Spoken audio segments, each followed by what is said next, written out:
Media space ನಿರ್ಮಾಣದ video ಪ್ರಸ್ತುತಿ diabetes ಭಾಗ 2ಕ್ಕೆ ತಮಗೆ ಆದರದ ಸುಸ್ವಾಗತ.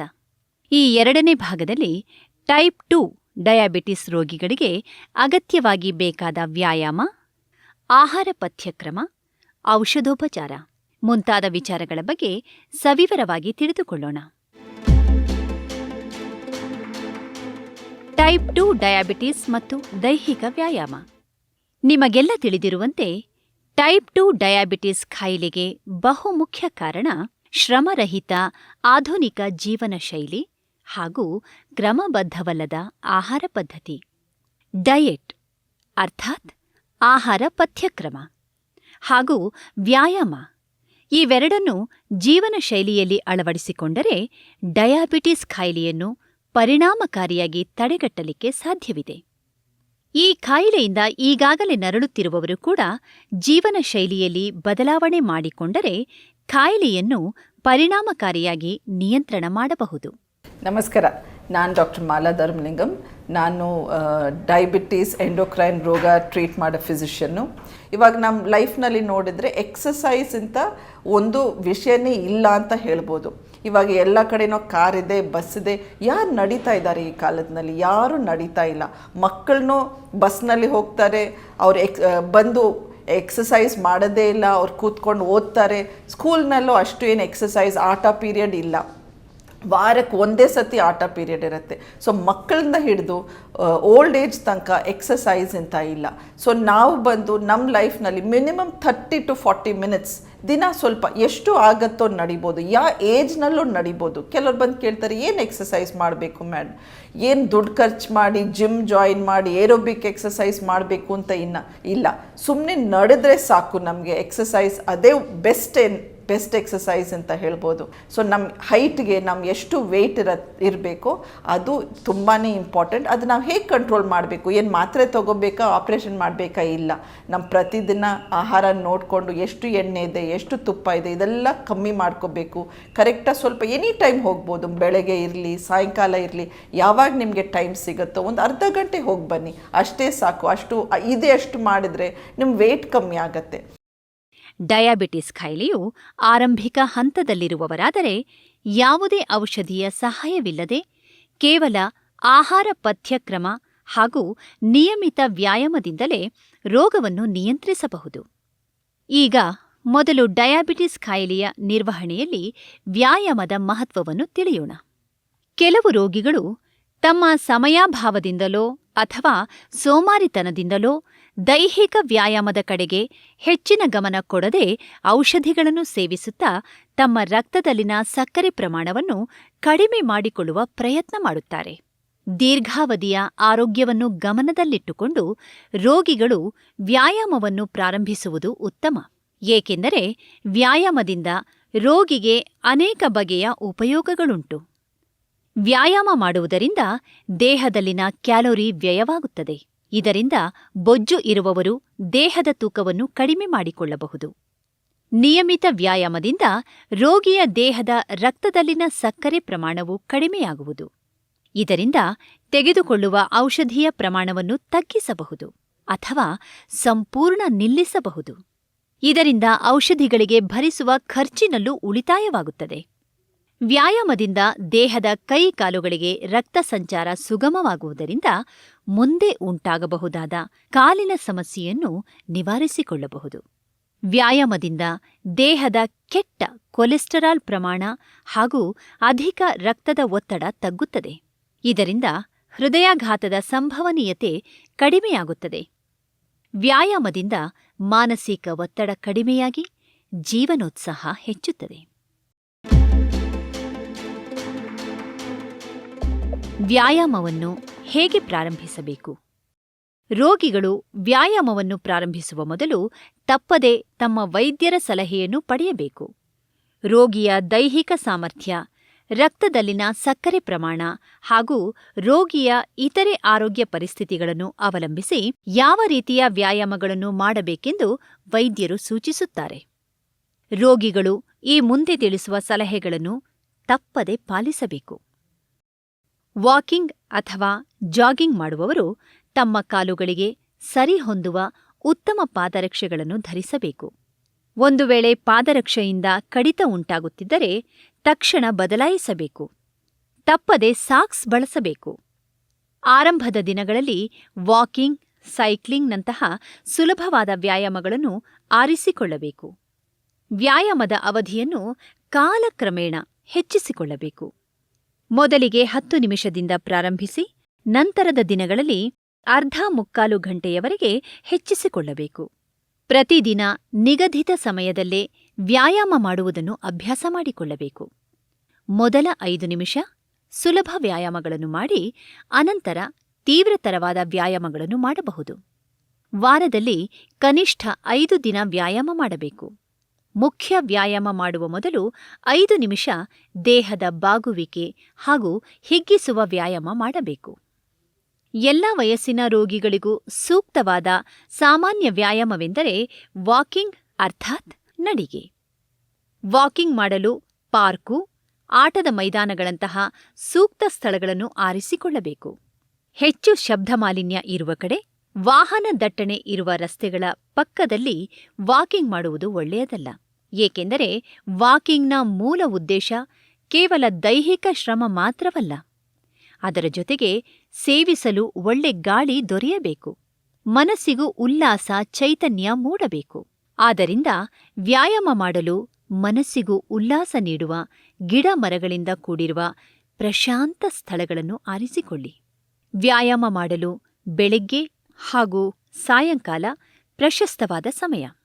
ವ್ಯಾಯಾಮ ಮಾಡುವಾಗ ತುಂಬ ಆಯಾಸ ಎನಿಸುವ ರೋಗಿಗಳು ಸ್ವಲ್ಪ ಮಟ್ಟಿನ ಸೂಕ್ತ ಆಹಾರ ಸೇವಿಸಿ ನಂತರ ವ್ಯಾಯಾಮವನ್ನು ಮಾಡಬಹುದು.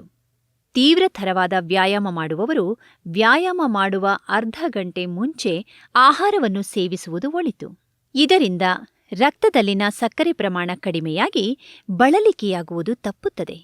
ಡಯಾಬಿಟಿಸ್ ರೋಗಿಗಳು ವ್ಯಾಯಾಮ ಮಾಡುವಾಗ ಜೊತೆಯಲ್ಲಿ ಯಾವಾಗಲೂ ಒಂದಿಷ್ಟು ಸ್ನ್ಯಾಕ್ಸ್ ಇಟ್ಟುಕೊಳ್ಳುವುದು ಉತ್ತಮ. ಇನ್ಸುಲಿನ್ ಉಪಯೋಗಿಸುವ ರೋಗಿಗಳಾದರೆ ಆಹಾರ ಸೇವನೆಯ ನಂತರವೇ ವ್ಯಾಯಾಮವನ್ನು ಪ್ರಾರಂಭಿಸಬೇಕು. ವ್ಯಾಯಾಮ ಮಾಡುವ ಮುಂಚೆ ಹಾಗೂ ನಂತರ ರಕ್ತದಲ್ಲಿನ ಗ್ಲೂಕೋಸ್ ಪ್ರಮಾಣವನ್ನು ಪರೀಕ್ಷಿಸಿಕೊಳ್ಳಬೇಕು. ಆದರೆ ಗಮನಿಸಿ, ರಕ್ತದ ಸಕ್ಕರೆ ಪ್ರಮಾಣ 300 ಪಾಯಿಂಟ್ಗಿಂತ ಹೆಚ್ಚು ಇದ್ದಾಗ ಕಾಲಿನಲ್ಲಿ, ಕಿಬ್ಬೊಟ್ಟೆಯಲ್ಲಿ ಅಥವಾ ದೇಹದ ಇತರೆ ಭಾಗಗಳಲ್ಲಿ ನೋವು ಕಾಣಿಸಿಕೊಂಡಾಗ, ಉಸಿರಾಟದ ತೊಂದರೆ ಇದ್ದಾಗ, ವಿಪರೀತ ಔಷಧಿಗಳನ್ನು ಸೇವಿಸುತ್ತಿದ್ದಾಗ ವ್ಯಾಯಾಮ ಮಾಡುವುದು ಒಳ್ಳೆಯದಲ್ಲ.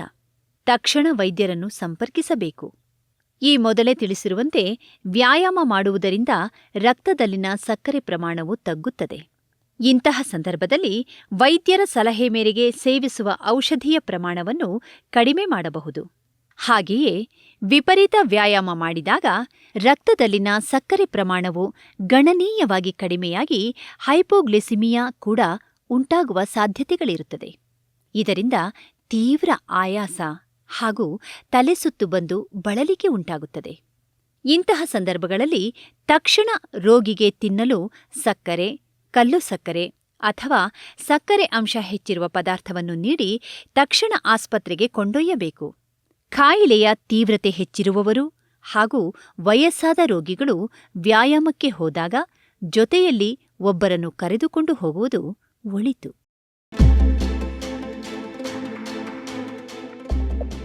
ಚಟುವಟಿಕೆಯುಳ್ಳ ಜೀವನ.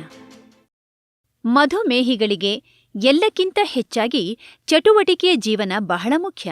ಚಟುವಟಿಕೆಯ ಜೀವನವು ದೇಹ ಹಾಗೂ ಮನಸ್ಸುಗಳ ಮೇಲೆ ಧನಾತ್ಮಕ ಪರಿಣಾಮಗಳನ್ನು ಬೀರುವುದಲ್ಲದೆ ಆತ್ಮತೃಪ್ತಿಯನ್ನು ಒದಗಿಸುತ್ತದೆ. ಶಾರೀರಿಕ ಸಾಮರ್ಥ್ಯವನ್ನು ಹೆಚ್ಚಿಸುವುದರ ಜೊತೆಗೆ ಆರೋಗ್ಯವನ್ನು ಸುಧಾರಿಸುತ್ತದೆ. ದೈನಂದಿನ ಜಂಜಾಟಗಳಿಂದ ಉಂಟಾಗುವ ಮಾನಸಿಕ ಒತ್ತಡವನ್ನು ಕಡಿಮೆಗೊಳಿಸುತ್ತದೆ. ಚಟುವಟಿಕೆಯ ಜೀವನವೆಂದರೆ ವಾಕಿಂಗ್ ಅಥವಾ ಜಾಗಿಂಗ್ ಆಗಬಹುದು, ಅಥವಾ ತೋಟದ ಕೆಲಸವೂ ಆಗಬಹುದು, ಸಸ್ಯಪಾಲನೆಯಾಗಬಹುದು, ಕುಟುಂಬ ಸದಸ್ಯರ ಜೊತೆ ಹೊರಗಡೆ ಸುತ್ತಾಡಬಹುದು, ಮಕ್ಕಳೊಂದಿಗೆ ಆಟವಾಡಬಹುದು, ಅಥವಾ ಮನಸ್ಸಿಗೆ ಉಲ್ಲಾಸ ನೀಡುವ ಯಾವುದೇ ಕೆಲಸವಾಗಬಹುದು. ಒಟ್ಟಾರೆಯಾಗಿ ಚಟುವಟಿಕೆಯನ್ನು ದೈನಂದಿನ ಜೀವನದ ಭಾಗವನ್ನಾಗಿ ಮಾಡಿಕೊಳ್ಳಬೇಕು.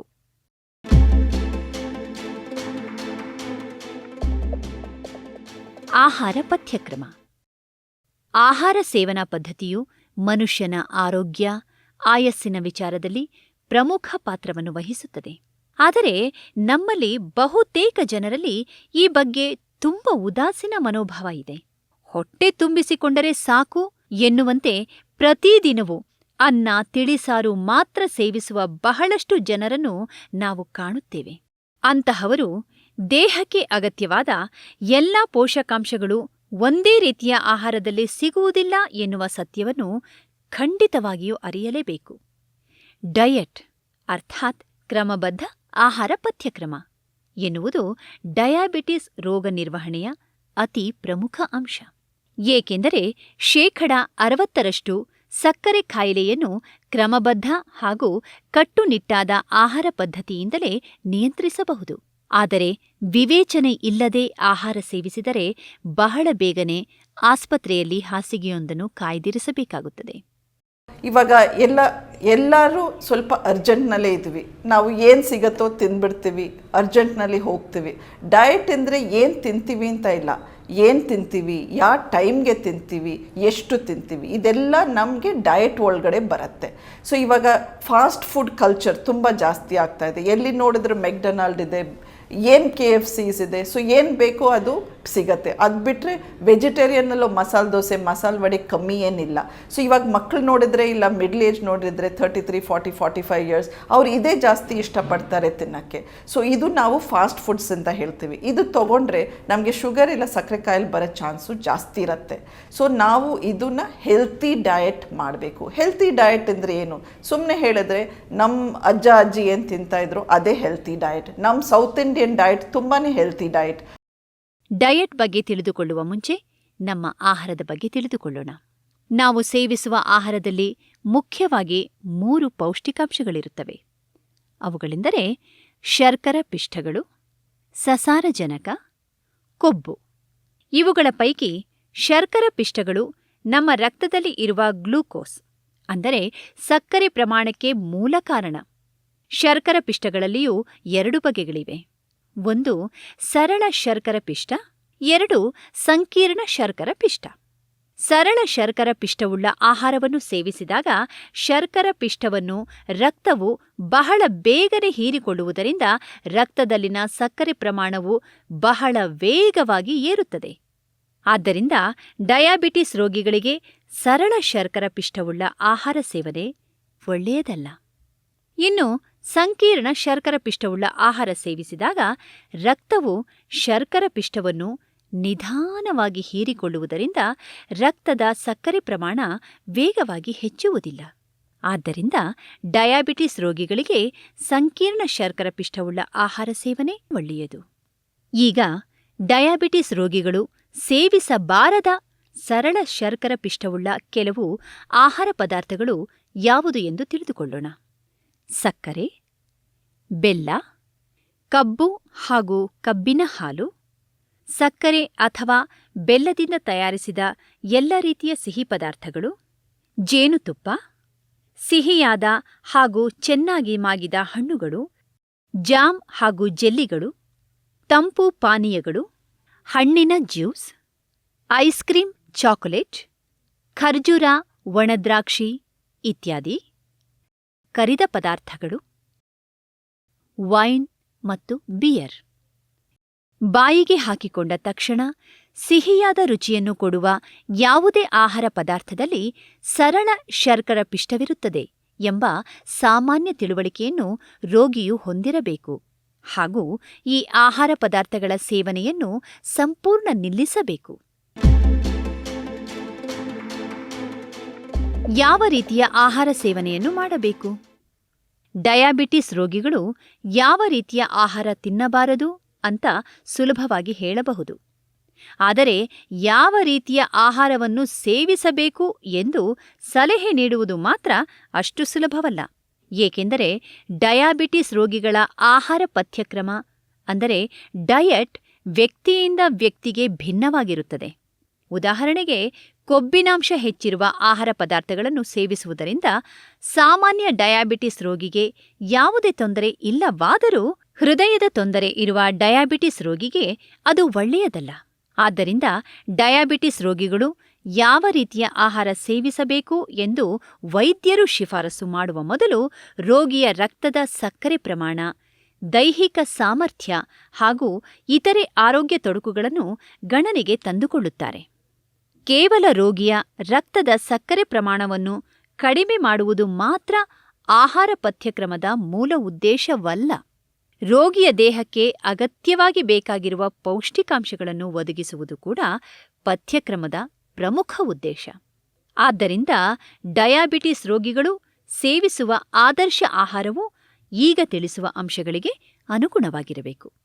ಸೇವಿಸುವ ಆಹಾರವು ಸಂಕೀರ್ಣ ಶರ್ಕರ ಪಿಷ್ಟವುಳ್ಳದ್ದಾಗಿರಬೇಕು ಹಾಗೂ ಸ್ವಲ್ಪ ತಿಂದರೂ ಹೊಟ್ಟೆ ತುಂಬಿದ ಅನುಭವ ನೀಡುವಂತಿರಬೇಕು. ಉದಾಹರಣೆಗೆ, ಬೇಳೆಗಳ ಬದಲು ಪೂರ್ಣಕಾಳುಗಳು, ಹಣ್ಣಿನ ರಸಕ್ಕೆ ಬದಲು ಹಣ್ಣುಗಳು, ಬೇಯಿಸಿದ ತರಕಾರಿಗಳ ಬದಲು ಹಸಿ ತರಕಾರಿಗಳು. ಆಹಾರದಲ್ಲಿ ಸಕ್ಕರೆ ಅಂಶ ಕಡಿಮೆ ಇರಬೇಕು ಹಾಗೂ ದೇಹದಲ್ಲಿ ನಿಧಾನವಾಗಿ ಜೀರ್ಣವಾಗುವಂತಿರಬೇಕು. ಆಹಾರದಲ್ಲಿ ಹೆಚ್ಚು ನಾರಿನಂಶ ಇರಬೇಕು.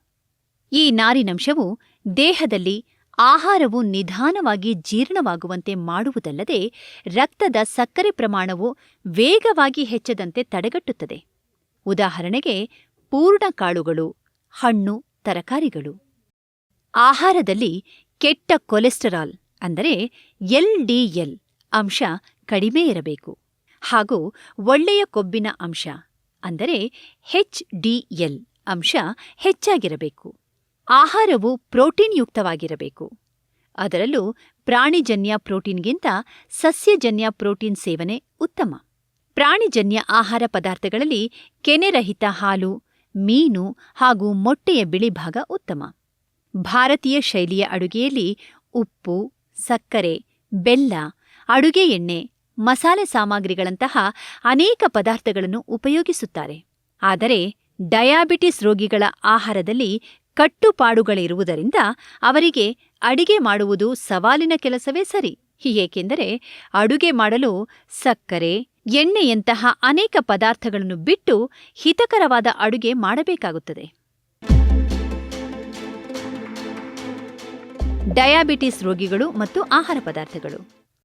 ತಮ್ಮ ಆಹಾರದ ವಿಚಾರದಲ್ಲಿ ಡಯಾಬಿಟಿಸ್ ರೋಗಿಗಳಿಗೆ ಇರುವಷ್ಟು ಗೊಂದಲ ಬೇರೆ ಯಾವ ರೋಗಿಗಳಿಗೂ ಇಲ್ಲವೆನ್ನಬಹುದು. ಇವರಿಗೆ ಸಲಹೆ ನೀಡುವ ಜನರು ಸಹ ಜಾಸ್ತಿ ಇರುವುದರಿಂದ ಯಾವ ಪದಾರ್ಥಗಳನ್ನು ತಿನ್ನಬಹುದು, ಯಾವುದನ್ನು ತಿನ್ನಬಾರದು ಎಂಬ ವಿಚಾರದಲ್ಲಿ ಬಹಳ ಗೊಂದಲಗಳನ್ನು ಅನುಭವಿಸುತ್ತಾರೆ. ಆದರೆ ರೋಗಿಗಳು ವೈದ್ಯರ ಸಲಹೆಯ ಮೇರೆಗೆ ಮುಂದುವರಿಯುವುದು ಒಳ್ಳೆಯದು. ಈಗ ಆಹಾರ ಪದಾರ್ಥಗಳು ಡಯಾಬಿಟಿಸ್ ರೋಗಿಗಳಿಗೆ ಹೇಗೆ ಪರಿಣಾಮಕಾರಿಯಾಗಿರುತ್ತವೆ ಎಂಬುದನ್ನು ತಿಳಿದುಕೊಳ್ಳೋಣ. ಧಾನ್ಯಗಳು. ಯಾವುದೇ ರೀತಿಯ ಡಯಾಬಿಟಿಸ್ ರೋಗಿಗಳು ಸೇವಿಸಬಹುದಾದ ಹಾಗೂ ಸೇವಿಸಬೇಕಾದ ಆಹಾರ ಪದಾರ್ಥಗಳೆಂದರೆ ಧಾನ್ಯಗಳು.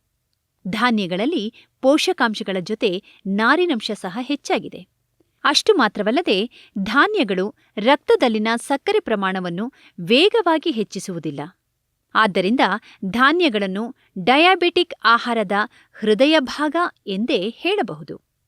ರಾಗಿ, ಜೋಳ, ಗೋಧಿ, ಸಜ್ಜೆ, ಮೆಕ್ಕೆಜೋಳ ಮುಂತಾದ ಧಾನ್ಯಗಳ ಸೇವನೆ ಡಯಾಬಿಟಿಸ್ ರೋಗಿಗಳಿಗೆ ಒಳ್ಳೆಯದು. ರಾಗಿ ಮುದ್ದೆಯ ಸೇವನೆಯನ್ನು ವೈದ್ಯರು ಬಹುತೇಕ ರೋಗಿಗಳಿಗೆ ಶಿಫಾರಸು ಮಾಡುತ್ತಾರೆ. ಏಕೆಂದರೆ ರಾಗಿಯಲ್ಲಿ ಸಂಕೀರ್ಣ ಶರ್ಕರ ಪಿಷ್ಟವಿದೆ. ರಾಗಿ ಮುದ್ದೆಯ ಸೇವನೆಯಿಂದ ಬೇಗನೆ ಹೊಟ್ಟೆ ತುಂಬಿದ ಭಾಸವಾಗುತ್ತದೆ ಹಾಗೂ ಹೆಚ್ಚು ಕಾಲದವರೆಗೆ ಮತ್ತೆ ಹಸಿವು ಆಗುವುದಿಲ್ಲ. ಇದರಿಂದ ರೋಗಿಗಳ ರಕ್ತದ ಸಕ್ಕರೆ ಪ್ರಮಾಣದಲ್ಲಿ ವಿಪರೀತ ಏರಿಳಿತಗಳಾಗುವುದಿಲ್ಲ. ಹಾಗೆಯೇ ಜೋಳದ ಹಿಟ್ಟಿನಿಂದ ಮಾಡಿದ ರೊಟ್ಟಿ, ಗೋಧಿ ಹಿಟ್ಟಿನ ಚಪಾತಿ ಸೇವನೆ ಕೂಡ ಮಾಡಬಹುದು. ಇನ್ನು ಅಕ್ಕಿಯಲ್ಲಿ ಸಂಕೀರ್ಣ ಪಿಷ್ಟದ ಜೊತೆಗೆ ಸರಳ ಪಿಷ್ಟವೂ ಇದೆ. ಆದ್ದರಿಂದ ಡಯಾಬಿಟಿಸ್ ರೋಗಿಗಳು ಅನ್ನದ ಸೇವನೆಯನ್ನು ಆದಷ್ಟು ಮಿತಿಯಲ್ಲಿಟ್ಟುಕೊಳ್ಳಬೇಕು. ಪಾಲಿಷ್ ಮಾಡಿಲ್ಲದ ಅಥವಾ ಕಡಿಮೆ ಪಾಲಿಷ್ ಮಾಡಿದ ಅಕ್ಕಿಯನ್ನು ಬಳಸಬೇಕು. ಅನ್ನವನ್ನು ತಿನ್ನುವಾಗಲೂ ಬರೀ ಅನ್ನವನ್ನು ಸೇವಿಸದೆ ಅದರ ಜೊತೆ ತರಕಾರಿ ಪಲ್ಯಗಳನ್ನು ಸೇರಿಸಿಕೊಂಡು ತಿನ್ನುವುದು ಉತ್ತಮ. ಬೇಳೆಕಾಳುಗಳು. ಬೇಳೆಕಾಳುಗಳು ಕೂಡ ಡಯಾಬಿಟಿಕ್ ಆಹಾರದ ಪ್ರಮುಖ ಭಾಗ. ಬಹುತೇಕ ಎಲ್ಲಾ ರೀತಿಯ ಬೇಳೆಕಾಳುಗಳನ್ನು ರೋಗಿಗಳು ಬಳಸಬಹುದು. ಇವುಗಳಿಂದ ನಾರಿನಂಶ ಹಾಗೂ ಪ್ರೋಟೀನ್ ಅಂಶವು ದೇಹಕ್ಕೆ ದೊರೆಯುತ್ತದೆ. ಅಲ್ಲದೆ ಬೇಳೆಗಳನ್ನು ಉಪಯೋಗಿಸಿ ಬಗೆ ಬಗೆಯ ರುಚಿಕರವಾದ ಅಡುಗೆಯನ್ನು ತಯಾರಿಸಬಹುದು ಹಾಗೂ ತರಕಾರಿಗಳೊಂದಿಗೆ ಕೂಡ ಸುಲಭವಾಗಿ ಬಳಸಬಹುದು. ಸಿಪ್ಪೆ ತೆಗೆದ ಬೇಳೆಗಳಿಗಿಂತ ಸಿಪ್ಪೆ ಸಹಿತದ ಪೂರ್ಣ ಕಾಳುಗಳನ್ನೇ ಆಹಾರದಲ್ಲಿ ಬಳಸುವುದು ಹಾಗೂ ಮೊಳಕೆ ಬರಿಸಿದ ಕಾಳುಗಳನ್ನು ಸೇವಿಸುವುದು ಉತ್ತಮ. ಹಸಿ ಮೊಳಕೆ ಕಾಳುಗಳಿಗೆ ಸ್ವಲ್ಪ ಉಪ್ಪು, ಖಾರ ಹಾಗೂ ನಿಂಬೆ ರಸ ಸೇರಿಸಿದರೆ ರುಚಿಕರವಾದ ಸಲಾಡ್ ತಯಾರಾಗುತ್ತದೆ. ಮಸಾಲೆ ಪದಾರ್ಥಗಳನ್ನು ಬಳಸಿ ಬಗೆ ಬಗೆಯ ಪಲ್ಯ, ಸಾಂಬಾರುಗಳನ್ನು ತಯಾರಿಸಿಕೊಳ್ಳಬಹುದು. ಮೊಳಕೆ ಕಾಳುಗಳಿಂದ ಹೆಚ್ಚಿನ ನಾರಿನಂಶದ ಜೊತೆಗೆ ಇನ್ನೂ ಹಲವಾರು ಮುಖ್ಯ ಪೋಷಕಾಂಶಗಳು ದೇಹಕ್ಕೆ ಸಿಕ್ಕುತ್ತವೆ. ಸೊಪ್ಪು, ತರಕಾರಿ ಹಾಗೂ ಹಸಿಕಾಳುಗಳು. ಸೊಪ್ಪು, ತರಕಾರಿಗಳು ನಮ್ಮ ದೇಹಕ್ಕೆ ಬೇಕಾದ ಅನೇಕ ಪೋಷಕಾಂಶಗಳನ್ನು ಒದಗಿಸುತ್ತವೆ. ಅಲ್ಲದೆ ಇವುಗಳಲ್ಲಿ ಹೆಚ್ಚಿನ ನಾರಿನಂಶ ಹಾಗೂ ವಿಟಮಿನ್ಗಳು ಇರುವುದರಿಂದ ಮನುಷ್ಯನಿಗೆ ತರಕಾರಿ ಅತ್ಯವಶ್ಯಕ ಆಹಾರವೆನಿಸಿದೆ. ಡಯಾಬಿಟಿಸ್ ರೋಗಿಗಳು ಬಹುತೇಕ ಎಲ್ಲ ರೀತಿಯ ಸೊಪ್ಪು ಹಾಗೂ ಹಸಿರು ತರಕಾರಿಗಳನ್ನು ಬಳಸಬಹುದು. ಆದರೆ ಆಲೂಗೆಡ್ಡೆ, ಗೆಣಸು ಮುಂತಾದ ಸಸ್ಯಗಳ ಬೇರಿನಿಂದ ಬರುವ ತರಕಾರಿಗಳಲ್ಲಿ ಸರಳ ಶರ್ಕರ ಪಿಷ್ಟಗಳು ಇರುವುದರಿಂದ ರೋಗಿಗಳು ಇವುಗಳನ್ನು ತಿನ್ನಬಾರದು. ಹಸಿಯಾಗಿ ತಿನ್ನಲು ಸೂಕ್ತವಾದ ತರಕಾರಿಗಳ ಸಲಾಡ್ ಬೇಕಾದಷ್ಟು ಸೇವಿಸಬಹುದು. ಬೇಯಿಸಿದ ತರಕಾರಿಗಳನ್ನು ಚಪಾತಿಯ ಜೊತೆ ರೋಲ್ ಮಾಡಿ ತಿನ್ನಬಹುದು. ಸಾಂಬಾರಿನಲ್ಲಿ ಮಾತ್ರವಲ್ಲದೆ ಸಾಧ್ಯವಿರುವ ರೀತಿಗಳಲ್ಲೆಲ್ಲ ತರಕಾರಿಗಳನ್ನು ಬಳಸಬೇಕು. ಡಯಾಬಿಟಿಸ್ ರೋಗಿಗಳು ಸೊಪ್ಪನ್ನು ಬಳಸಿದಷ್ಟು ಉತ್ತಮ. ಇನ್ನು ಹಸಿ ಕಾಳುಗಳಂತೂ ಮನುಷ್ಯನ ಆರೋಗ್ಯಕ್ಕೆ ತುಂಬಾ ಸೂಕ್ತ. ಆದರೆ ರುಚಿಯಲ್ಲಿ ಸಿಹಿಯುಳ್ಳ ಹಸಿ ಕಡಲೆಬೀಜ, ಎಳೆ ಮುಸುಕಿನ ಜೋಳ ಮುಂತಾದವುಗಳನ್ನು ಹೆಚ್ಚಾಗಿ ತಿನ್ನಬಾರದು. ಹಣ್ಣುಗಳು ಪೋಷಕಾಂಶದ ಆಗರ. ಹಣ್ಣುಗಳಿಂದ ಮನುಷ್ಯನ ದೇಹಕ್ಕೆ ಬೇಕಾದ ಅನೇಕ ಬಗೆಯ ವಿಟಮಿನ್ಗಳನ್ನು ಪಡೆಯಬಹುದು.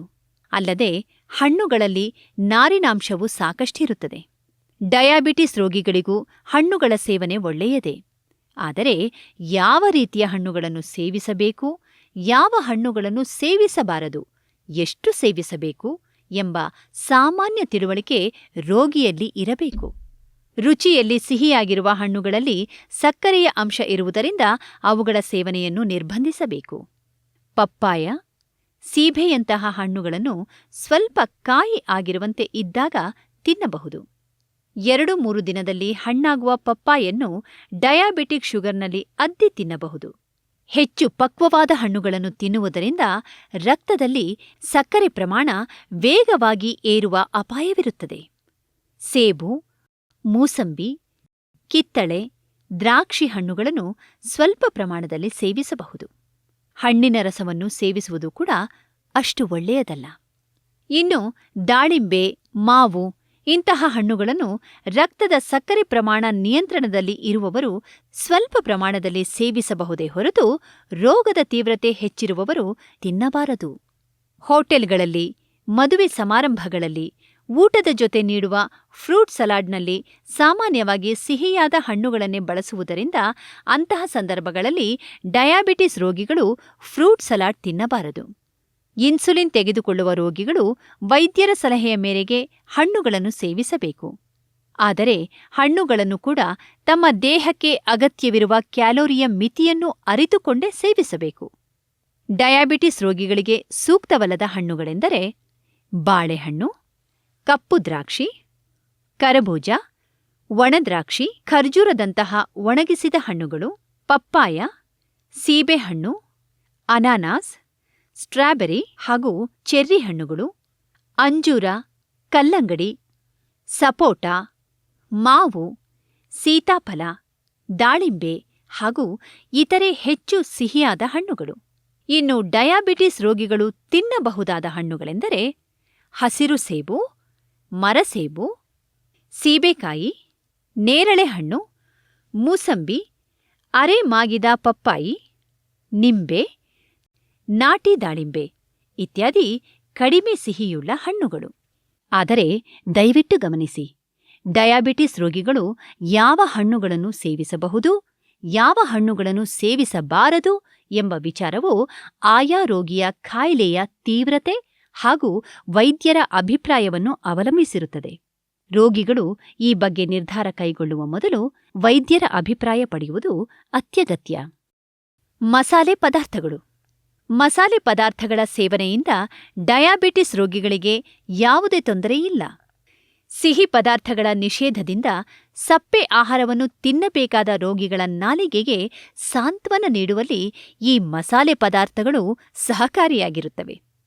ಅಲ್ಲದೆ ಶುಂಠಿ ಮುಂತಾದವುಗಳು ರಕ್ತದಲ್ಲಿನ ಸಕ್ಕರೆ ಪ್ರಮಾಣವನ್ನು ನಿಯಂತ್ರಿಸುವುದರಲ್ಲಿ ಕೂಡ ಪಾತ್ರವಹಿಸುವುದರಿಂದ ಸಾಂಬಾರ ಪದಾರ್ಥಗಳನ್ನು ಡಯಾಬಿಟಿಸ್ ರೋಗಿಗಳು ಬಳಸಬಹುದು. ಆದರೆ ಅವುಗಳ ಬಳಕೆಯನ್ನು ಮಿತಿಯಲ್ಲಿಟ್ಟುಕೊಳ್ಳಬೇಕು.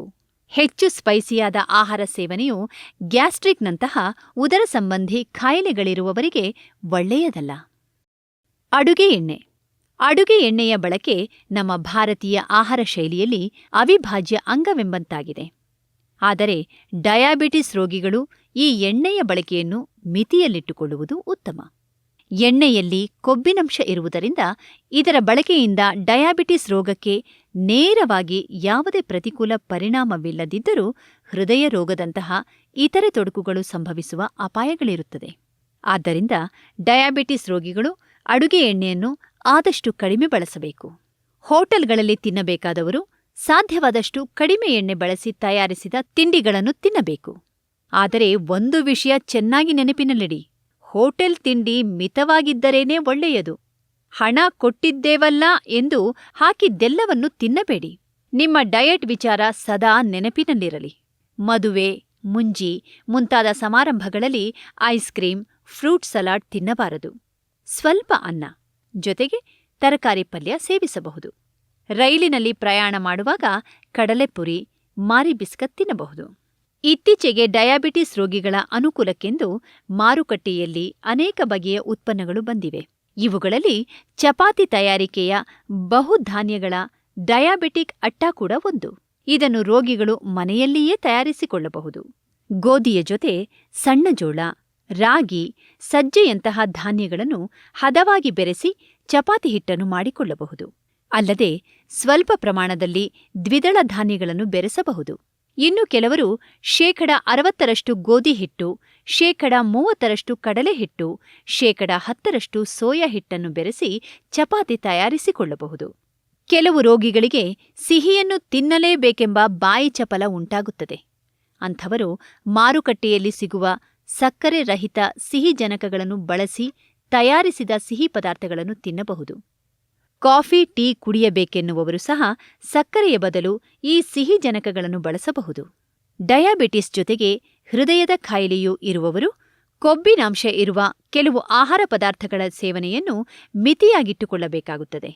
ಅವುಗಳೆಂದರೆ ಎಲ್ಲಾ ರೀತಿಯ ಮಾಂಸ ಹಾಗೂ ಪ್ರಾಣಿಜನ್ಯ ಉತ್ಪನ್ನಗಳು, ಎಣ್ಣೆಯಲ್ಲಿ ಕರಿದ ಅಥವಾ ಎಣ್ಣೆ ಬಳಸಿ ತಯಾರಿಸಿದ ಆಹಾರ ಪದಾರ್ಥಗಳು, ತೆಂಗು, ಬಾದಾಮಿ, ಕಡಲೆಬೀಜ, ಗೋಡಂಬಿ, ಕೇಕ್, ಐಸ್ ಕ್ರೀಮ್ ಹಾಗೂ ಇತರೆ ಬೇಕರಿ ಪದಾರ್ಥಗಳು. ಡಯಾಬಿಟಿಸ್ ರೋಗಿಗಳಿಗೆ ಈರುಳ್ಳಿ, ಬೆಳ್ಳುಳ್ಳಿ ಸೇವನೆಯಿಂದ ಯಾವುದೇ ತೊಂದರೆಯಿಲ್ಲ. ಈರುಳ್ಳಿ, ಬೆಳ್ಳುಳ್ಳಿಗಳ ಸೇವನೆಯಿಂದ ಸಕ್ಕರೆ ಕಾಯಿಲೆಯವರಿಗೆ ಒಳ್ಳೆಯದಾಗುತ್ತದೆ ಎಂದು ಕೂಡ ಕೆಲವರು ಹೇಳುತ್ತಾರೆ. ಟೊಮ್ಯಾಟೊ ಹಾಗೂ ನಿಂಬೆಹಣ್ಣು ಸೇವನೆಯಿಂದ ಡಯಾಬಿಟಿಸ್ ರೋಗಿಗಳಿಗೆ ಯಾವುದೇ ತೊಂದರೆಯಿಲ್ಲ.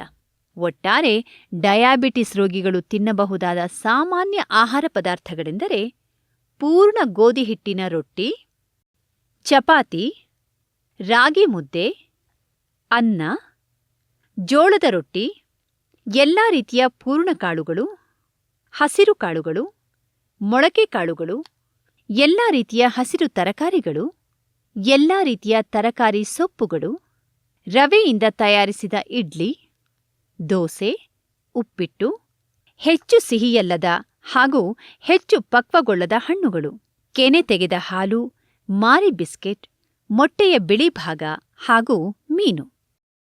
ಡಯಾಬಿಟಿಸ್ ರೋಗಿಗಳು ಯಾವ ಆಹಾರವನ್ನು ತಿನ್ನಬೇಕು ಎಂದು ತಿಳಿದುಕೊಳ್ಳುವುದು ಎಷ್ಟು ಮುಖ್ಯವೋ, ಎಷ್ಟು ಆಹಾರ ಸೇವಿಸಬೇಕು ಎನ್ನುವುದನ್ನು ತಿಳಿದುಕೊಳ್ಳುವುದು ಅಷ್ಟೇ ಮುಖ್ಯ.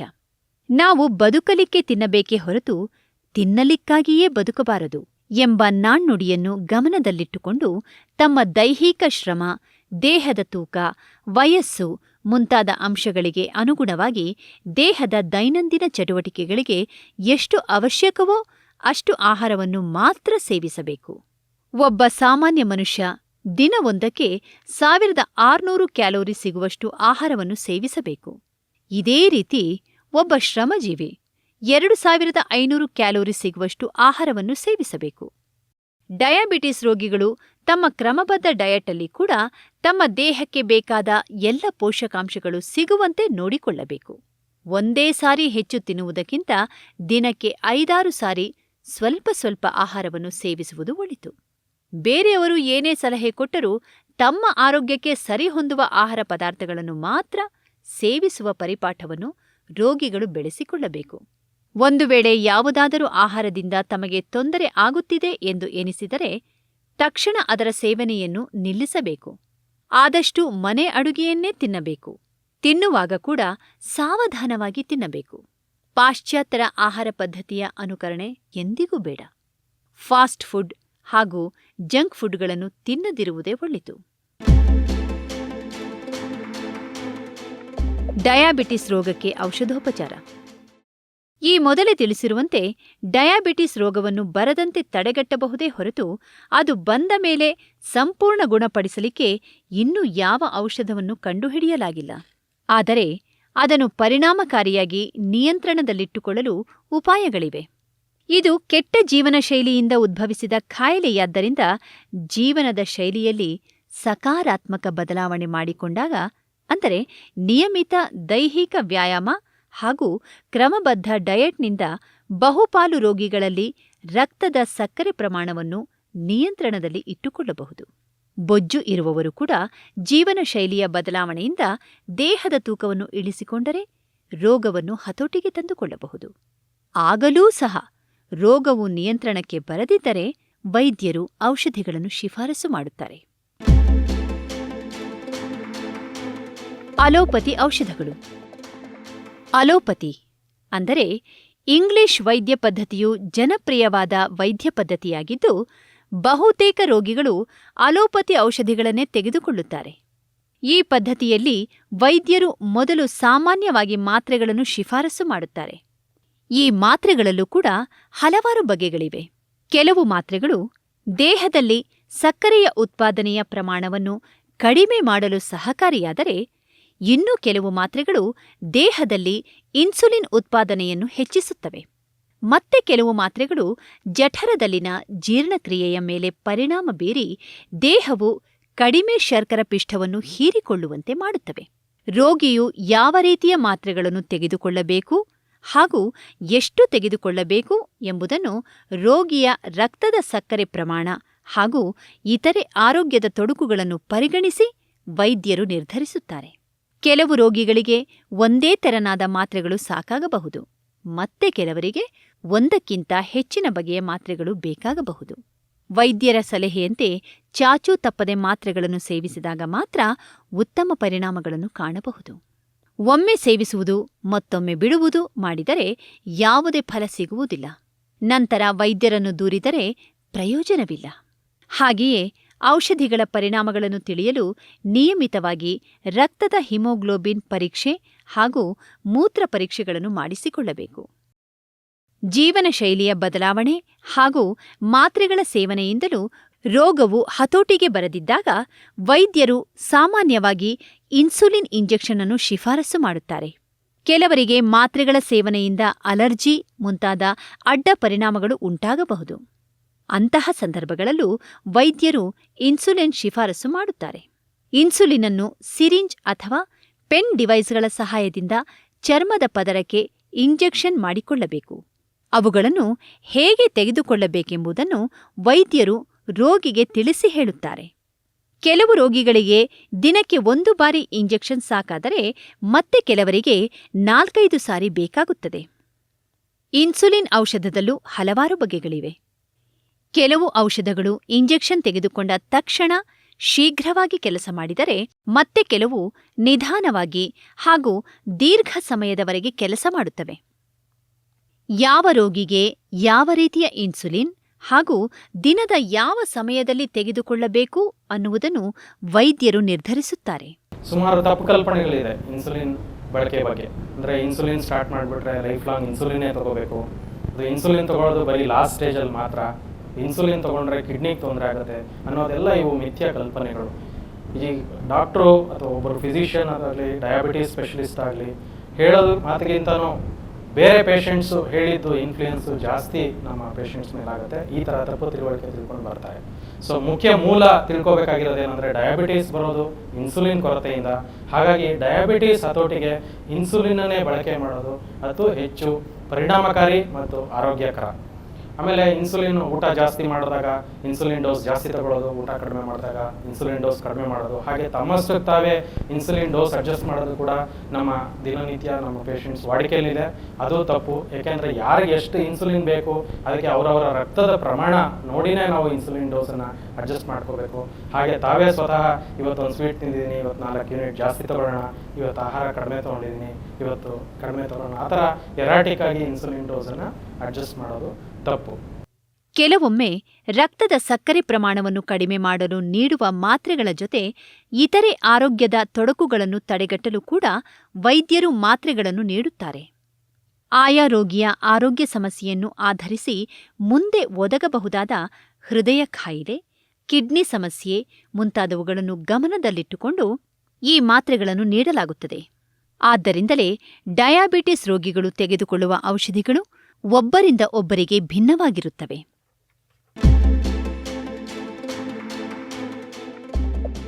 ಮಧುಮೇಹಕ್ಕೆ ಮನೆ ಔಷಧಿಗಳು. ಹಾಗಲಕಾಯಿ.